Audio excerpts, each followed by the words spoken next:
I'm sure a Tesla is not the first car you think of when you think of a farm car, but here at the Tangled Flock, that's exactly what it's been. We've had the Tesla now for about 10 months, and today I'm going to do a walkthrough and walk around, show you the specs, what it looks like, what it's done, and what you can expect from it. And we'll even go into some of the adventures that it's had and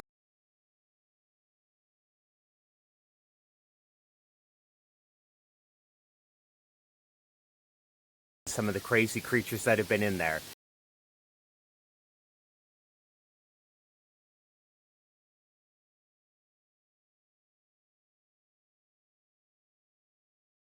So if you're a car enthusiast, you might want to skip it because it might be a little cringe-worthy to see the type of creatures that have been in there. Anyway, join me for the walkthrough coming up now.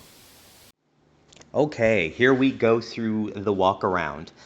First things first is what's under the hood. Well, nothing. I mean, not really nothing. The charger is in there as well as the windshield washing fluid, but there is no engine. The engine, so to speak, is the batteries. They sit at the bottom of the car underneath the feet. It actually provides some stability for the car as well.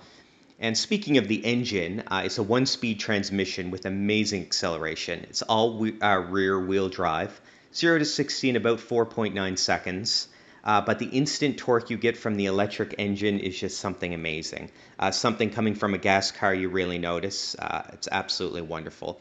Driven hard, you can probably expect you'll get about 400 kilometers on a full charge. It has about 123 miles per gallon equivalent, which of course is amazing. You probably won't get that in Canada. The winters really take a pounding on the battery, but you'll get somewhere between half and three-quarters of that at the coldest time. Some issues people have are the panel gaps. You kind of see it by the trunk there. Is some unusual gapping around certain panels, and it's completely random between each individual car. Whether or not you get it, it doesn't really bother me, but I know perfectionists, of course, will really hate it. Another qualm is there's no spare tire. There's not even a spot for a spare tire, so they expect you to have some type of ongoing service, I would imagine, to keep your car going if that were to happen, like a flat or something. Another issue, although whether or not it's an issue, who knows, but there's not many knobs. Pretty much everything in this car is going to be controlled through the tablet. Now, this is a 15-inch tablet. It controls everything from the climate to the glove box to the wipers, unfortunately. Everything is done through this tablet. That takes some getting used to, and there are a few issues with that, especially when it comes to the wipers. When you rely on your car for that, it's distracting more than anything when you have to be looking down at that and adjusting. I'll get into the details of that later. Uh, it is a sophisticated tablet in technology in general. It has lane departure warning and emergency braking. It'll actually control the car for you if it thinks that you're in trouble. Now, going into here, this is where we use it as a farm car. So there is a lot of space in the trunk. With the seats up, you get 15 cubic feet. But with the seats down, as we have them here, you get 43 cubic feet, which is more than enough for animals and hay. As you can see, there's a lot of hay in this car. We don't clean it out. We use this car as a farm car. It's what we bought it for. It's what it's designed for. So there is hay in there. It works. I know some people are going to think we're crazy, but it does work. You actually got to see the sunroofs a little bit. They're absolutely beautiful. A few other things I'll mention is that it does have the ability to tow about 2,000 pounds, which is not nothing. It's not a lot when you consider a farm vehicle, but it's something. And that is about it.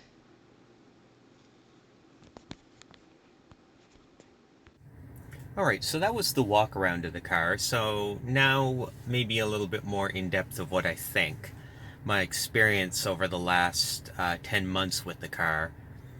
Um, and maybe put a little spin on it from the point of view of a farmer, which probably isn't a very common type of review to get for a car like this. But that being said, why this car? Why did this car end up on a farm?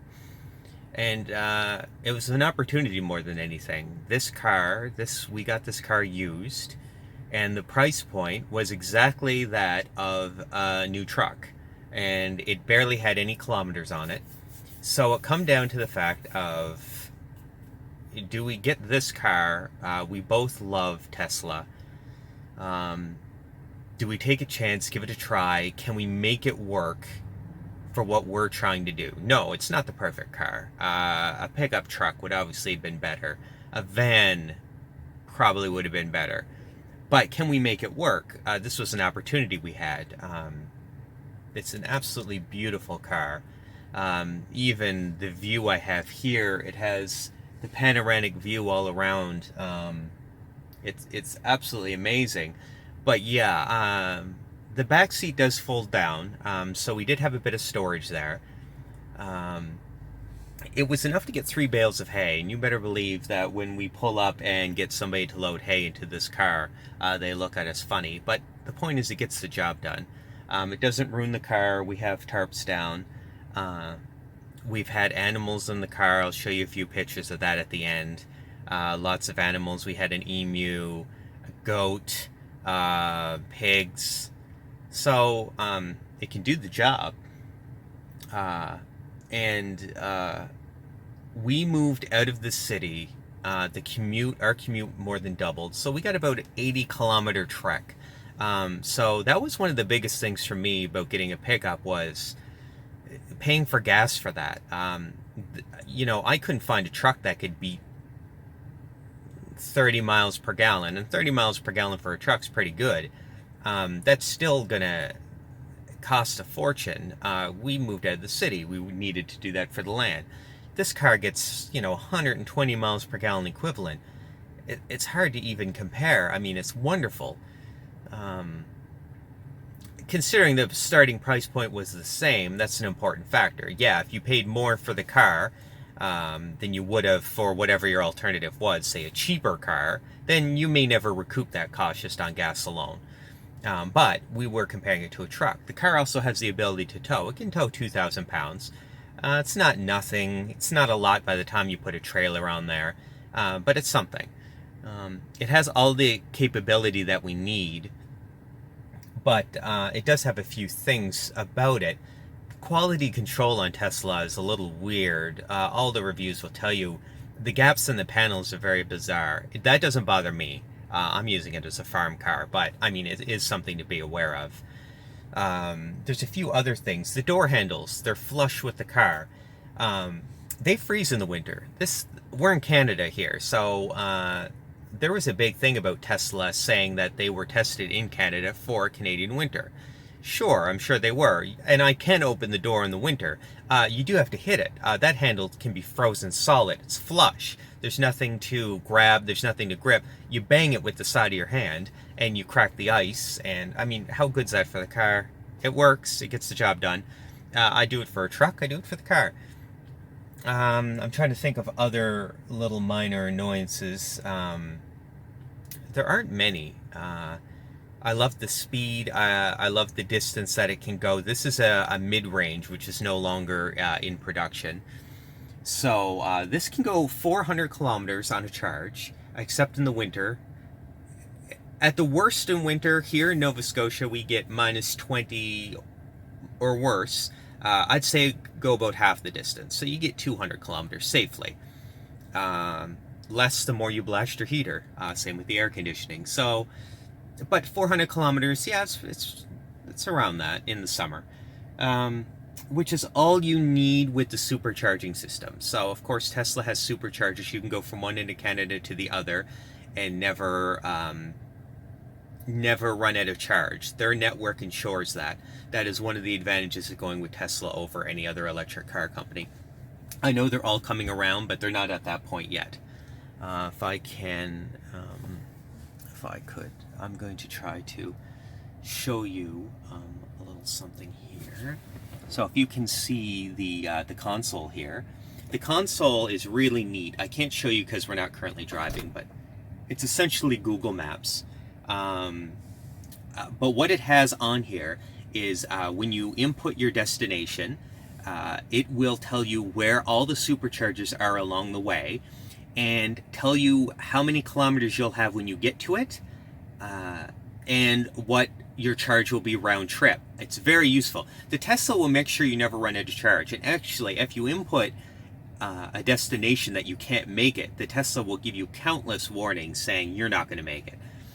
So it's wonderful that way. Supercharging is expensive. Expensive is a relative term. I think it was about $11, $12 a charge. A charge takes 20 to 25 minutes, supercharging, and that was all 400 kilometers. Well, no, sorry, about 90%. So 360, 70 kilometers, something like that. So for $11, you get a full tank. Now, the tank in a car is nothing compared to a tank in a truck, but it is considerably cheaper. So that's something to take into consideration.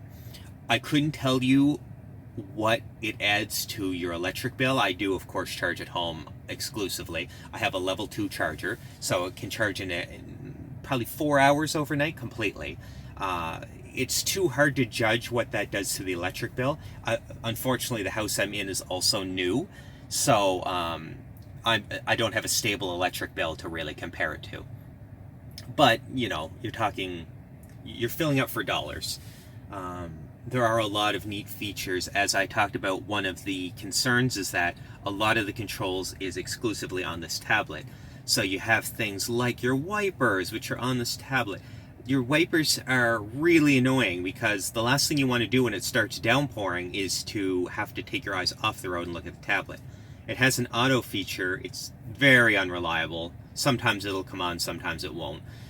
There is a button over by the steering wheel that when you press it, it'll automatically bring this up, so then you can adjust the speed you want, but it still involves going to the tablet. But yeah, it's wonderful.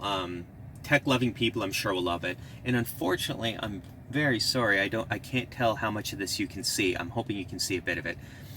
There are other neat features. This car comes with its own satellite internet, so it always has an internet connection. Now, that was free for life, as well as it has a music subscription to some type of streaming service. You know, to be honest, I haven't looked in exactly what it is, but it has everything from comedy to every type of music. It's wonderful. It's also free. Tesla, I believe, has features like this, and supercharging was once free. So they have features that they take in, put out, depending on when you buy your car. Still, though, free internet for life is wonderful. It's one of those features that really make this good when you're on road trips. There's a lot of things the car can do. It has an entertainment section, which has arcade games and whatnot, but it also has YouTube, which of course is wonderful when you have free internet. It has Netflix, so it's just, yeah, it's wonderful. So yeah, I mean, the experience has been good. I probably wouldn't recommend a car to somebody in my exact situation, but if you're coming in this just for a review of the Tesla, it's wonderful. It is a good car. Quality control will need to be improved, but yeah, no, satisfying overall. So that's it. That's everything I have to say about it. If you have questions, put them in the comments section. I will answer everything. I can't touch on everything. Things jump in and out of my mind constantly about the car as I go. I'm not reading from a script, so you know, there's probably things I've forgotten. But I have had it long enough that I can answer any of your questions. There are dealerships in Nova Scotia, no Tesla, but people who deal with EV cars. So if you want any of that information, just leave a comment. Please like and subscribe if you like the video. I'm going to have more reviews. I can even do another video on the car if there's other things you want me to touch on. That's everything I can think of right now, and thanks a lot for joining me today.